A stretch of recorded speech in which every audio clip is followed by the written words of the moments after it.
retrouve pour la troisième vidéo, je crois que c'est la troisième, je suis un peu perdue, dans laquelle je vous parle des livres qui sont sortis plus ou moins récemment et que quasiment personne n'a parlé, mais que j'ai découvert qu'ils étaient sortis et que donc j'ai envie de vous en parler. C'est pas très français, mais vous avez compris.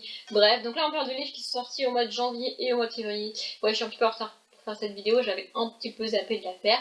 Moi je la fais maintenant, c'est pas grave. Donc dans cette vidéo, pas de livre du gourmand, pas de livre du Pocket Jeunesse, pas de livre de la collection R, j'ai rien pour ces maisons d'édition là.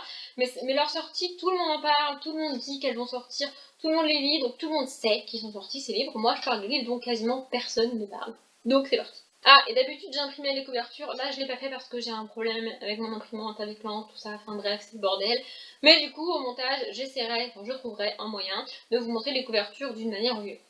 Voilà. Du coup, la première, c'est Attitude tome 1, Diane, de Marion O'Laran. J'ai essayé de le faire sans lire mon téléphone, mais j'arrive pas à tout retenir, mon cerveau, il est pas d'accord aujourd'hui. Donc c'est sorti le 9 janvier chez Moonlake Romance, c'est ça. Et je sais pas si c'est un grand format ou un poche, parce qu'il coûte 9,99 €.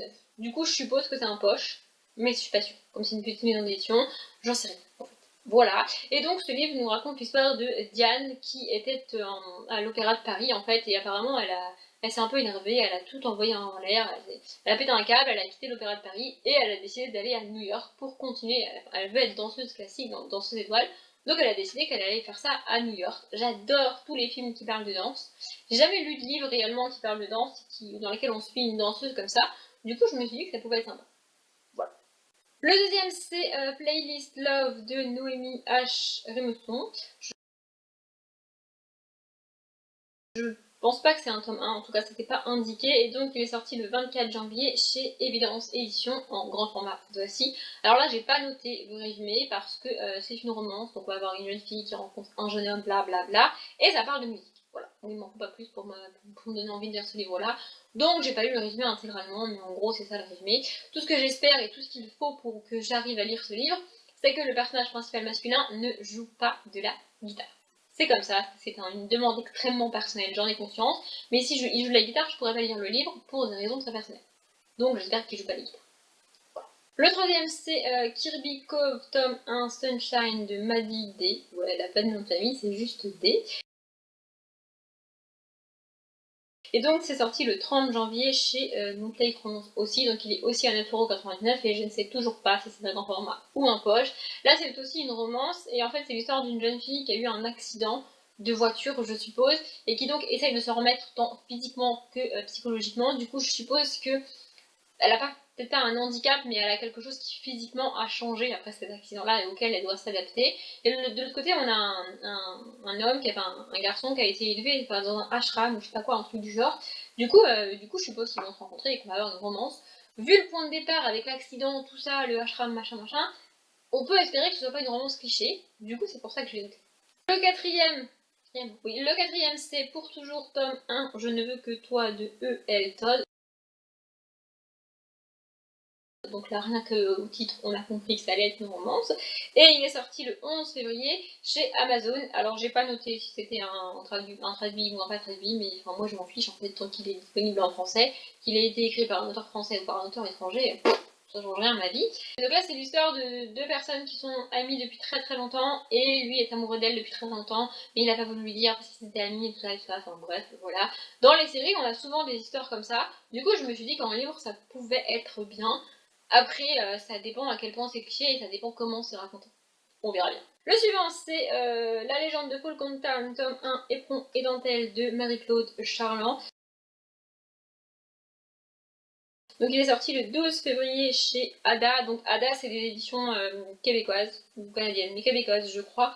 Du coup elles sont pas franchement trouvables en France, mais on arrive à les trouver. Du coup je l'ai quand même noté. Et là c'est comme pour tout à l'heure avec la danse, là c'est une romance avec des cow-boys. Voilà, moi du coup ça me suffit, j'ai pas besoin du détail, de savoir de qui et qui. J'ai jamais lu de romance avec des cow-boys parce que dans ma tête ça sonne un petit peu comme un téléfilm et j'aime pas les téléfilms et les histoires. En fait, autant j'aime bien les romances, mais j'aime pas les téléfilms où dès que tu commences le film, tu connais la fin. Ouais, c'est un peu contradictoire parce que dans les romances, tu connais aussi la fin, mais je sais pas, c'est comme ça, dans ma tête, c'est comme ça. Du coup, là, je me suis dit, pourquoi pas, en plus de ce que j'ai vu des éditions Ada, c'est des livres pas très gros, qui font moins de 300 pages, je crois, voire moins de 200 des fois. Je me suis dit que je prenais pas un trop gros risque avec celui-ci. Bon, je l'ai pas encore acheté, hein, mais je l'ai noté. Voilà. Le suivant, c'est Sorcière et Chasseur, tome 1, Convoitise de Charlotte Munich. Munich, je sais pas, mais je pense qu'on dit Munich comme la ville. Bref.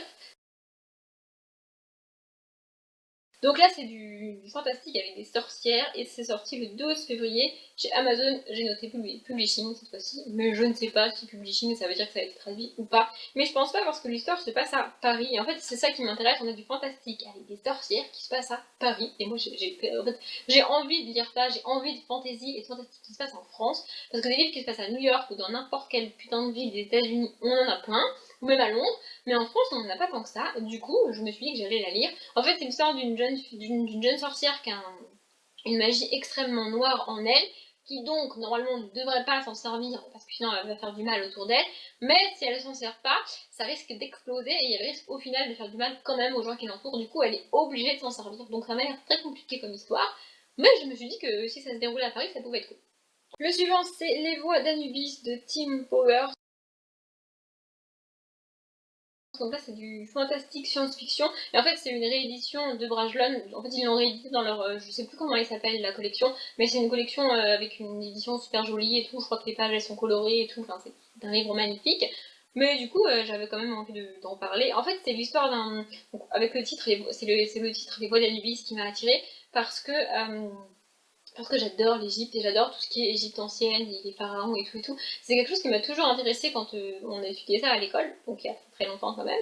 Et du coup, je me suis dit que ça pouvait être sympa. En fait, c'est l'histoire d'un professeur d'histoire, je suppose, qui va donner une conférence et qui, en ouvrant un espèce de tombeau, se retrouve dans le Londres de 1810 avec des bohémiens et tout. Et donc, il est plongé littéralement dans l'histoire et je me suis dit que ça pouvait être sympa. Ça fait un peu penser à Shades of Magic que j'espère avoir lu prochainement, que potentiellement j'ai déjà lu au moment où vous voyez cette vidéo. Du coup voilà, le côté Égypte ancienne et Londres de 1810 avec des bohémiennes et tout, moi ça m'a l'air franchement sympathique. Bon, je suis pas sûre de l'acheter dans l'édition rééditée de Brajlon parce que ça coûte une blinde, mais si je le trouve dans une autre édition, pourquoi pas. Ah, et j'ai pas dit, mais Les Voix d'Anubis, la réédition, elle est sortie le 14 février chez Brajlon. Voilà. Et donc le dernier, c'est Write on My Skin de Gala de Spax. Et donc c'est chez Milady aussi. Ouais, je sais, j'ai dit que je parlais pas des grosses maisons d'édition. Mais là, en fait, de Gala de Spax, j'ai déjà lu un de ses livres. C'était Draken, je crois. Mais j'ai pas du tout aimé l'histoire, en fait. Enfin, c'est un livre très très court, mais je l'ai abandonné parce que en fait, je trouvais ça absolument pas crédible. C'était du fantastique. Et là, pour le coup, c'est de la romance. J'ai juste lu une blogueuse impitoyable et un écrivain sexy balayés par les vents de la passion. Voilà, donc d'un côté une blogueuse, je suppose, qui parle de beauté ou de je sais pas quoi sur son blog, et de l'autre côté un écrivain. Moi ça m'a l'air sympathique. Après j'espère que cette fois-ci je trouverai ça crédible, mais comme il n'y a pas de fantastique et que dans l'autre livre que j'ai lu de Gala de Spax, c'est vraiment le côté fantastique qui me dérangeait et que je trouvais absolument pas crédible, là, vu qu'il n'y en a pas, je me suis dit pourquoi pas. Bon oui, il est sorti chez Milady, mais pourquoi pas. Du coup voilà, c'est fini, je vous ai présenté les livres que j'avais plus ou moins repérés sur janvier-février. Alors il y en a d'autres, évidemment, il y a d'autres grosses sorties que j'ai aussi vues, qui étaient passées et qui étaient sorties au mois de janvier et au mois de février. Mais tout le monde en a parlé, donc je vois pas l'intérêt d'en reparler. Normalement, au courant du mois de mai, je ferai la vidéo pour les mois de mars et d'avril, du coup, parce que pour celle-ci, j'ai un peu trop tardé à mon goût. Mais bref, voilà. Si vous avez vu d'autres livres que j'ai pas notés et dont quasiment personne n'a parlé, bah, n'hésitez pas à me le dire, comme ça me fera d'autres découvertes peut-être. Et si je vous ai permis de découvrir des livres que vous n'avez pas vus, bah, je suis très contente. Voilà, je m'arrête là. Comme d'habitude, je vous souhaite une bonne journée, un bon après-midi, un bon appétit ou une bonne nuit, et je vous dis à bientôt.